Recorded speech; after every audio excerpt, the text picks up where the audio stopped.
गोस्वामी के श्री चरणों में उनके पश्चिमों पर चलने वाली समस्त धर्म सेना के श्री चरणों में मेरा महाप्रवचन सूरत में विराजित आध्यात्मिक मूर्त आर्य आचार्य श्री महाश्रवण के श्री चरणों में मेरा महाप्रवचन यहाँ पर उपस्थित साधु श्री सिंहवाला जी एवं अन्य सिंहवाला जी श्री चरणों में मेरा शत नमन एवं उपस्थित हैदराबाद के सभी बंधुओं एक छोटे से प्रश्न से मैं अपनी बात को प्रारंभ करना चाहूँगा आप लोगों से साथ ही जो प्रवचन हमारे दिल से कनेक्ट होगा इस संसार में मेरे महीनों से उतर का रिक्वायरमेंट है इस संसार में सबसे बड़ा दुर्लभ क्या है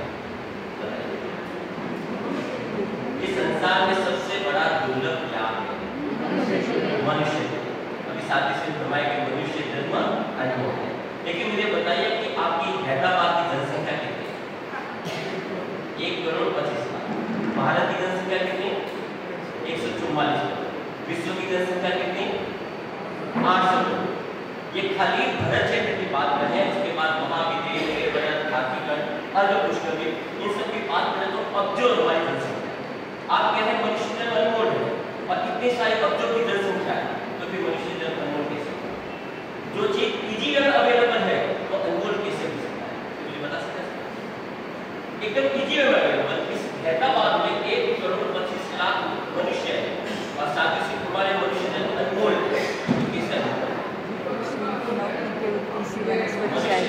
जो चीज हमें कम मिलती है वो अनमोल की बात होती है ना मनुष्य हैदराबाद में लोग देखते हैं 1,25,00,000 मनुष्य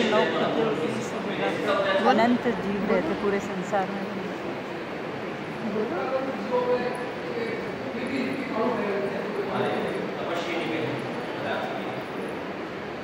इस संसार के अंदर एक बात को सुनने की कोशिश कीजिएगा समझ करने की कोशिश कीजिएगा कि आपकी हैदराबाद की जनसंख्या 1,25,00,000 है भारत की जनसंख्या 800 करोड़ होगी विश्व की जनसंख्या हमारे 800 करोड़ हो सकती है लेकिन इतनी सारी जनसंख्या आप सुनिएगा इतनी सारी जनसंख्या आलू के ऊपर एक सुई की नोक रख दी जाए उसकी जनसंख्या उससे बहुत ज्यादा कितनी जनसंख्या आलू के ऊपर एक सुई की नोक रख दी जाए उसकी जनसंख्या इस हमारे विश्व की जनसंख्या से भी ज्यादा है यानी कि इतनी सारी तिरंज गति के जीव इस संसार में है उसके बावजूद भी हमें मनुष्य धर्म मनुष्य जन्म मिला इसलिए हमारा मनुष्य एक भगवती सूत्र के अंदर बात आती है कि एक समय किसी का पता एक समय अर्थात एक सेकंड का भी अनंत का एक समय में 10 अरब जीव पैदा होता है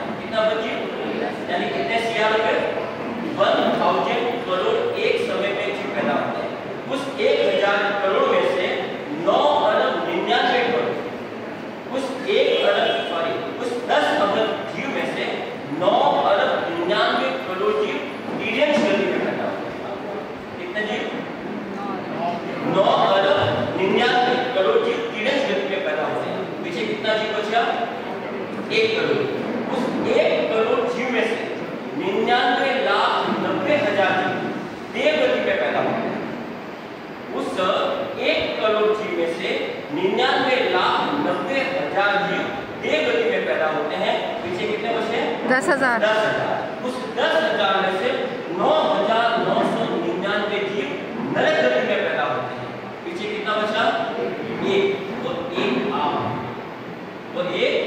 आप है यानी कि 1,000 करोड़ जीवों का जन्म मरण होता है तब कहीं एक व्यक्ति मनुष्य बनता है और वो मनुष्य जन्म हमारा लेकिन शायद हम उस मनुष्य भव का कितना सदुपयोग कर रहे हैं हमको शायद पता आपने इस हैदराबाद वासियों में से किसी ने ऋषभदेव भगवान को देखा है बताइए किसी ने ऋषभदेव भगवान को देखा है भगवान महावीर को तो देखा होगा 2500 वर्ष 24 वर्ष पहले नहीं देखा आचार्य श्री भिक्षु को देखा होगा नहीं देखा चलिए दूसरा प्रश्न पूछता हूँ आपने ऋषभदेव भगवान को देखा हो सकता है कैसे इनके जीव अनंत बार जन्म क्योंकि हम शाश्वत हैं हम यानी मेरी आत्मा शाश्वत है ऋषभदेव भगवान के समय भी मेरा अस्तित्व था हो सकता है कि ऋषभदेव भगवान जो बैलों के लिए किसानों को उपदेश देते हैं उसी किसान से हम भी तो हो सकते हैं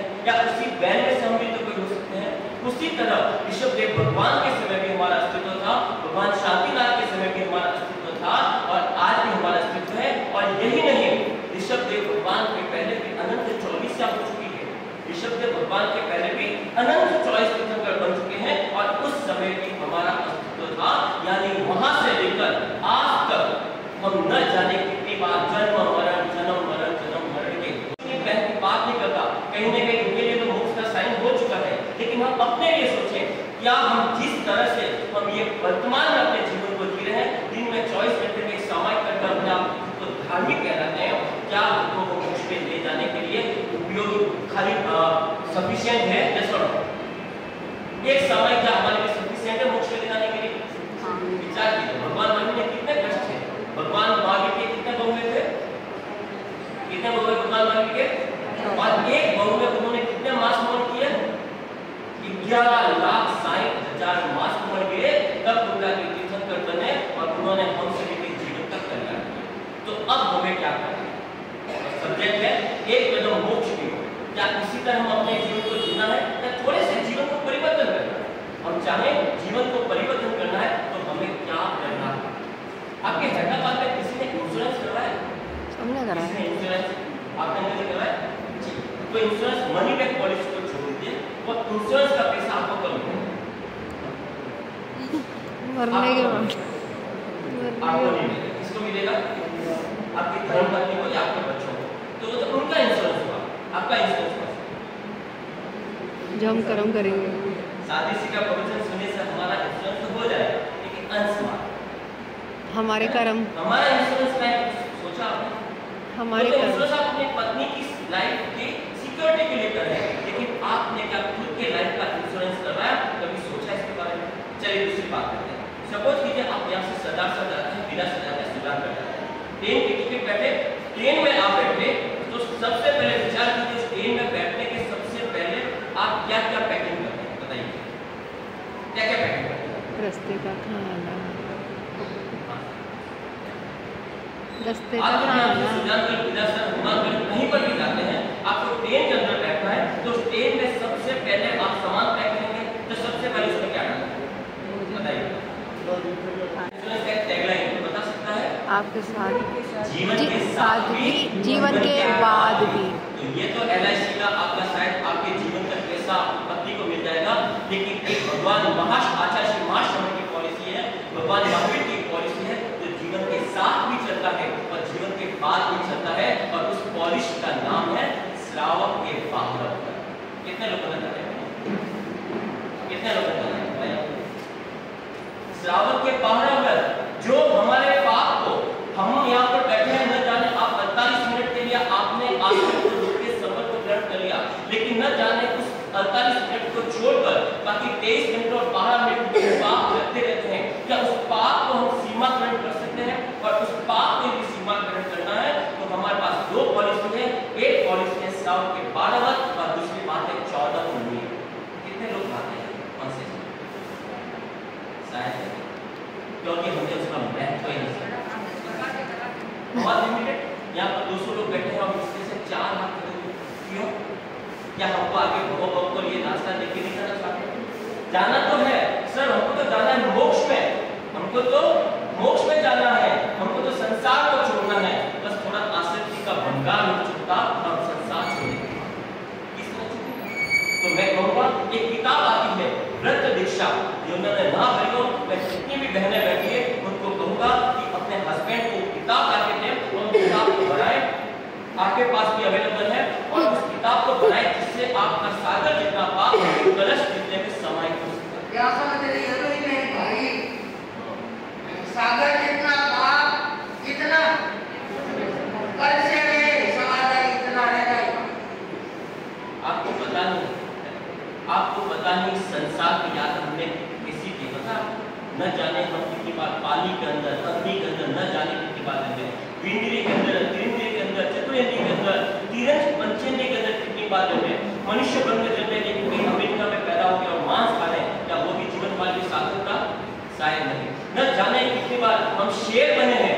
हम अपने पूर्व भव की यात्रा करवाना चाहूंगा जिससे आप व्रत दीक्षा ले सके। न जाने हम कितनी बार शेर बने हैं और हमने हिरण का मांस खाया है।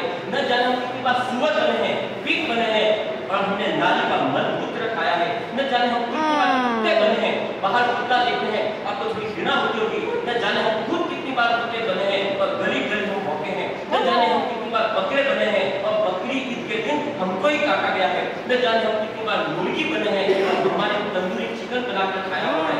न जाने हम कितनी बार मक्खी बने हैं और यहीं पर स्वीट होम के ऊपर हम मक्खी पीते ना, मिठाई पर दिन बिना है। न जाने हम कितनी बार भिखारी बने हैं और घर घर हमने ठोकरे खाई हुई है। न जाने हम कितनी बार सांप बने हैं और पीठ के बल हमने लगे हुए हैं। और न जितने कितनी बार हम गैंडा बने हुए हैं और न जाने कितने टीचर ने अपनी जिंदगी को निकाल दिया है। न जाने कितनी बार हम गधे बने हैं और कर्मों का भार होया है। और न जाने कितनी बार हम आलू बने हैं और लोगों ने हमारा दम आलू बना दिया। तो आप लोगों को कहना चाहूंगा इस माध्यम से कि यदि मोक्ष की ओर अपना कदम बढ़ाना है तो कहीं न कहीं अब हमें अपनी आसक्ति को छोड़ना होगा। धर्म या आपने धर्म बहुत कमा लिया, उसको मैं नहीं कमाना ऐसा नहीं कहता, लेकिन आसक्ति को छोड़कर अब कहीं न कहीं अनासक्ति की ओर बढ़ाना होगा और अनासक्ति के साथ साथ धर्म का दरवाजा खटखटाना होगा।